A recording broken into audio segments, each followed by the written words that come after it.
Hydel मैदान में बसपा के प्रदेश अध्यक्ष विश्वनाथ पाल ने की जनसभा। लोकसभा प्रत्याशी धनेश्वर गौतम के लिए जनसभा से वोट देने की अपील की। इंडिया गठबंधन के साथ एनडीए पर भी साधा निशाना। संविधान की बातों पर दोनों गठबंधनों को जमकर लताड़ा। एनडीए और इंडिया गठबंधन की बातों से चुनाव आयोग बढ़ा दे। यूपी में लोकसभा की सीटें बसपा खोखला वादा नहीं करती, जनता के दम पर चुनाव लड़ लेती है। पीएम बनने का रास्ता यूपी से होकर जाता है और बहुजन समाजवादी पार्टी लोकसभा चुनाव में बड़े दल के रूप में आएगी। बिना बसपा के पीएम बनना मुश्किल। इंडिया गठबंधन नहीं संविधान की सबसे ज्यादा धज्जियां उड़ाने का काम किया। बसपा ने जो नौकरी दी थी, सपा ने रोक लगाने का काम किया। बहन जी ने ठेकेदारों में SC/ST को जो आरक्षण दिया था, इसको भी समाजवादी ने खत्म करने का काम किया। बसपा ने जिन अधिकारियों को प्रमोट किया था, उससे सपा ने डोमेशन कर दिया।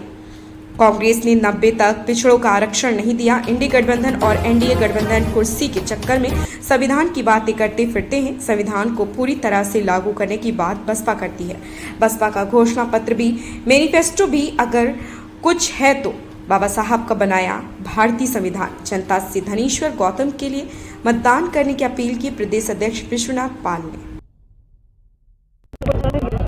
इंडिया गठबंधन ने ही संविधान की सबसे ज्यादा धज्जियां उड़ाने का काम किया है। आपने शायद देखा होगा, बाबा साहब ने संविधान के तहत आर्टिकल 340 के तहत पिछड़ों को आरक्षण की व्यवस्था दिया था और जिसका सर्वे करके 1952 में कमेटी बनी थी, 57 में रिपोर्ट आ गई। इसी इंडिया गठबंधन की कांग्रेस थी जो रिपोर्ट आने के बाद भी 90 तक पिछड़ों का आरक्षण नहीं दिया। इससे बड़ा संविधान के साथ क्या धोखा कर सकती है।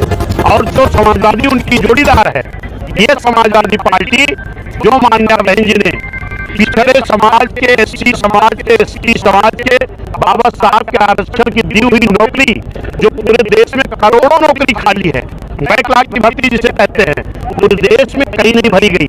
ना तो इंडिया ने भरा, ना इंडिया ने भरा। लेकिन बहुजन समाज पार्टी इस भर्ती को कर रही थी अपनी सरकार में, जो लाखों लोगों को नौकरी मिली थी, लेकिन पूरी भर्ती नहीं हो पाई 7 से 12 तक। और जैसे समाजवादी आई है, माननीय अखिलेश यादव जी ने बाबा साहब के दिए संविधान के अधिकार की नौकरी को जो बसपा भर्ती कर रही थी, उसको रोक लगाने का काम किया, तो वो संविधान बदलने का काम नहीं किया। माननीय बहन जी ने जो ठेकेदारी में SC/ST को आरक्षण दिया था, इसको भी समाजवादी ने खत्म करने का काम किया। क्या ये संविधान बदलने का काम नहीं किया? माननीय बहन जी ने तमाम अधिकारियों को, छोटे अधिकारियों को प्रमोट करके बड़े पदों पर बैठाने का काम किया। अगर उनको समाजवादी अपनी सरकार में डिमोशन करने का काम किया, क्या संविधान के साथ छेड़छाड़ नहीं किया? जब माननीय बहन जी ने बड़ी पार्लियामेंट के अंदर में प्रमोशन का आरक्षण का बिल लाई, अगर बड़ी पार्लियामेंट के अंदर संविधान की धज्जियां उड़ाते हुए उस प्रमोशन के आरक्षण का बिल फाड़ने का काम किया, समाजवादी ने संविधान की उल्लंघन नहीं किया। ये संविधान बचाने वाले लोग नहीं है। ये तो अपनी कुर्सी के चक्कर में, चाहे ये भाजपा के हुए इंडिया गठबंधन के लोग, चाहे एनडीए के लोग, अगर इस देश में कोई संविधान को पूरी तरह लागू कराना चाहती है, तो एक ही पार्टी है बहुजन समाज पार्टी, जो आप जानते हो। इंडिया का भी मैनिफेस्टो अलग है, घोषणा पत्र अलग है, और इंडिया का भी। लेकिन बहुजन समाज पार्टी कहती है कि हमारा घोषणा पत्र भी, मैनिफेस्टो भी अगर कुछ है तो बाबा साहब का बनाया हुआ भारतीय संविधान है। और इंडियन का ये कि हम सीट जीते हैं, तो आप क्या कितना इंडिया कितनी सीट जीतने को बोल रही है? 400 पार का नारा लगा। नहीं, इंडिया कितनी बोल रही है यूपी में? वो बोल रही है कि 80 सीट जीतेंगे, और इंडिया भी कह रही है 80 जीतेंगे। तो पहले चुनाव आयोग और सरकार को सीटें बढ़ा देनी चाहिए, क्योंकि उत्तर प्रदेश में खाली 80 सीटें ही है कि नहीं है? बहुजन समाज पार्टी इस तरह का खोखला वादा नहीं करती है।